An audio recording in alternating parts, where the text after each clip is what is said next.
어쩜 이렇게 시간이 안 가는지 정말 버스 안에서 고잉 이불 속에서 고잉은 언제나 너에게 고잉. Assalamualaikum warahmatullahi wabarakatuh. Perkenalkan saya Yunus Tianingrum dengan NIM 23102043. Di sini saya akan menjelaskan hasil rangkuman saya dari mata kuliah studi Al-Quran dengan bab apa-apa yang turunnya berulang kali. Salah satu kajian ulumul Quran yang masih menjadi polemik dan perdebatan antara beberapa ulama adalah terkait kemungkinan adanya proses pengulangan turunnya sebuah ayat Al-Quran. Perdebatan tersebut terbagi menjadi dua kelompok. Satu sisi terdapat ulama yang menolak adanya pengulangan turunnya ayat Al-Quran, dan di sisi lain terdapat ulama yang menerima hal tersebut. Dalam kitab Al-Itqan fi Ulumul Al-Quran karya Imam Jalaluddin Al-Suyuti dijelaskan bahwa mereka yang menolak hal tersebut berpandangan bahwa mencari sesuatu yang sudah ada atau dalam kata lain mengulangi sesuatu yang sudah pernah disampaikan itu tidak ada faedahnya sama sekali. Untuk menjawab pertanyaan tersebut, ada kaidah dasar terkait problem pengulangan turunnya ayat Al-Quran tersebut. Kaidah ini disampaikan oleh Khalid bin Utsman Al-Sabat dalam karyanya Qawaid Al-Tafsir Jam'an wa Dirasatan sebagaimana berikut. Bismillahirrahmanirrahim. Al-aslu adamu tikrarin nuzul, yang artinya hukum asalnya adalah tidak ada pengulangan turunnya ayat Al-Quran. Dalam kaidah tersebut, Khalid ibnu Utsman Al-Sabat menjelaskan bahwa memang secara asalnya tidak ada pengulangan turunnya ayat Al-Quran.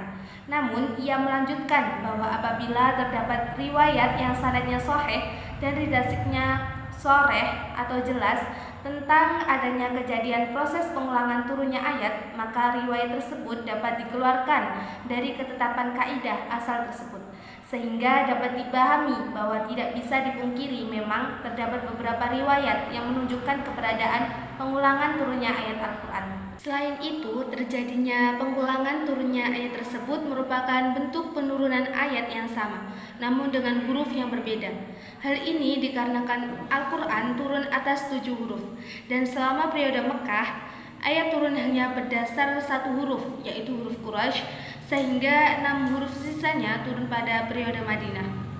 Pada umumnya, setiap ayat dalam Al-Quran diturunkan sekali kepada Nabi Muhammad SAW. Masing-masing ayat tersebut kemudian diklarifikasikan sebagai ayat atau surat Makkiyah, yaitu turun sebelum Nabi hijrah, atau Madaniyah, yaitu turun setelah Nabi hijrah. Namun ada beberapa ayat Al-Quran yang turun lebih dari sekali, di mana ayat yang sudah turun sebelumnya kembali turun kepada Nabi Muhammad SAW di kemudian hari. Implikasinya, ayat tersebut dapat digolongkan sebagai ayat Makkiyah dan Madaniyah sekaligus. Diulangnya penurunan beberapa ayat itu mengandung berbagai hikmah dan faedah. Sayyid Muhammad Al-Maliki dalam Al-Qawaid Al-Asasiyah fi Ulum Al-Quran menyebutkan 3 hikmah dalam pengulangan penurunan ayat tersebut, yaitu yang pertama, berfungsi untuk mengingatkan kembali dan sebagai nasihat. Kedua, adanya maksud penting yang perlu disampaikan kembali. Dan yang ketiga, untuk menunjukkan keutamaan yang lebih pada ayat yang diturunkan tersebut. Hikmah-hikmah tersebut bisa lebih dipahami dengan mengulas sebab turun dan kandungan ayat-ayat yang turun lebih dari sekali tersebut. Berikut sedikit ulasan mengenai ayat-ayat yang turun lebih dari sekali yang dimuat dalam berbagai kitab ulumul Quran. Yang pertama yaitu surah Al-Fatihah. Al-Fatihah merupakan surah Al-Quran yang memiliki banyak keutamaan. Nama lainnya yaitu Al-Sab'u Al-Matsani, 7 yang diulang-ulang. Merujuk pada jumlah ayat surah Al-Fatihah dan pembacaannya yang diulang-ulang setiap rakaat salat, bukan hanya pembacaannya yang disyariatkannya dibaca berulang-ulang. Al-Fatihah juga diturunkan secara berulang-ulang sebanyak 2 kali kepada Nabi Muhammad SAW, sekali di Mekah dan sekali di Madinah. Pengulangan itu menunjukkan pengagungan pada surah Al-Fatihah. Surat ini diturunkan di Mekah berdasarkan riwayat dari Sayyidina Ali karamallahu wajhah, sahabat Ibnu Abbas radhiyallahu an, Abu Hurairah radhiyallahu an, dan mayoritas ulama. Sementara sekelompok ulama meriwayatkan turunnya surah ini di Madinah, termasuk diantaranya riwayat mansyur dari Mujahid.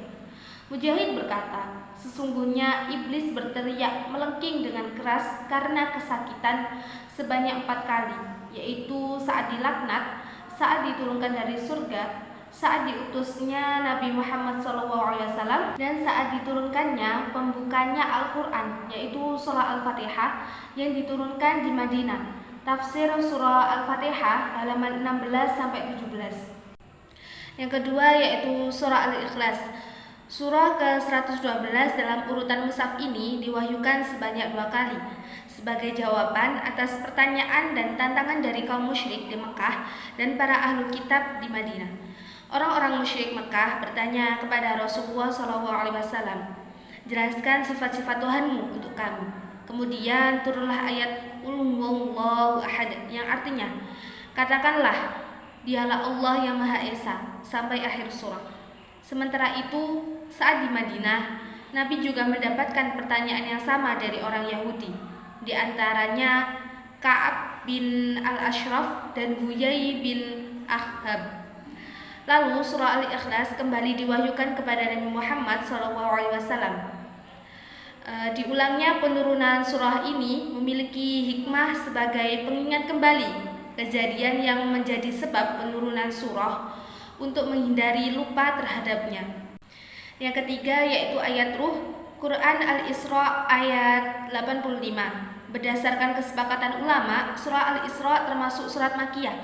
Di dalamnya banyak ayat-ayat turun untuk merespon pertanyaan-pertanyaan dari kaum musyrik Mekah tentang Dzulqarnain, Ashabul Kahfi, dan sebagainya. Namun, terdapat riwayat yang dimuat dalam 2 kitab sahih masyhur dari sahabat Ibnu Mas'ud radhiyallahu an bahwa ayat ruh adalah surah Al-Isra turun berkenaan dengan pertanyaan orang Yahudi di Madinah. Al-Burhan fi Ulum Al-Quran juz 1 halaman 30. Di dalam ayat tersebut dijelaskan bahwa ruh termasuk urusan Allah di mana manusia hanya diberikan sedikit pengetahuan tentangnya. Yang keempat yaitu surah At-Taubah ayat 113. Ayat ini turun di Mekah saat wafatnya Abu Thalib, paman terkasih Nabi yang tidak sempat bersyahadat. Rasulullah kemudian bersabda, demi Allah, sungguh akan aku mintakan ampunan kepada Allah untukmu selama aku tidak dilarang. Kemudian turunlah ayat ini, firman Allah Subhanahu wa taala, Bismillahirrahmanirrahim. Ma kana lin-nabiyyi walladzina amanu an yastaghfiru lil musyrikina walau kanu uli qurba. Al-ayah. Yang artinya, tidak ada hak bagi Nabi dan orang-orang yang beriman untuk memohonkan ampun kepada Allah bagi orang-orang musyrik sekalipun mereka itu kerabatnya. Ayat ini juga kembali turun di Madinah. Salah satunya berdasarkan riwayat dari Sayyidina Ali karramallahu wajhah. Beliau berkata, aku mendengar seorang laki-laki memintakan ampun bagi orang tuanya yang keduanya musyrik. Lalu aku menegurnya, apa kamu memintakan ampun bagi orang tuamu sedangkan keduanya musyrik? Ia menjawab, Nabi Ibrahim memintakan ampun untuk ayahnya, sedangkan ayahnya pun musyrik. Kemudian aku menceritakan hal itu pada Nabi Muhammad SAW. Lalu turunlah ayat 113 surah At-Taubah ayat 113 ini. Yang kelima yaitu surah Hud ayat 114. Surah Hud menurut kesepakatan ulama termasuk golongan surah Makkiyah. Namun ada riwayat bahwa ayat 114 dari surah ini turun di Madinah. Beberapa ulama ragu akan riwayat tersebut karena kesepakatan status Makkiyahnya surah Hud. Al-Zarkasi membantah keraguan ini dengan menjawab, tidak ada yang salah dengan riwayat ini. Karena itu berarti ayat ini turun 2 kali, sekali di Mekah dan sekali di Madinah. Ayat ini turun di Madinah berkenaan dengan Abu Yasir yang mengaku kepada Rasul bahwa ia telah mencium seorang perempuan di rumahnya. Kemudian turunlah ayat ini yang artinya kurang lebih, dan dirikanlah sembahyang itu pada kedua tepi siang, pagi, dan petang, dan pada bagian permulaan dari malam. Sesungguhnya perbuatan-perbuatan yang baik itu menghapus dosa perbuatan-perbuatan yang buruk. Itulah peringatan bagi orang-orang yang ingat. Yang keenam yaitu akhir surah An-Nahl dan awal surat Ar-Rum. Menurut Ibnu Al-Hashar, sebagaimana yang dicatat Al-Suyuti dalam Al-Itqan, juz 1 halaman 130, diulangnya penurunan ayat Al-Quran dengan turun lebih dari sekali merupakan bentuk dari pengingat kembali dan pembelajaran. Beliau menyebutkan termasuk dari golongan ayat itu adalah akhir surat An-Nahl dan awal surah Ar-Rum. Demikian hasil rangkuman dari saya. Kurang lebihnya saya mohon maaf. Wassalamualaikum warahmatullahi wabarakatuh. 버스 안에서 going 이불 속에서 going going은 언제나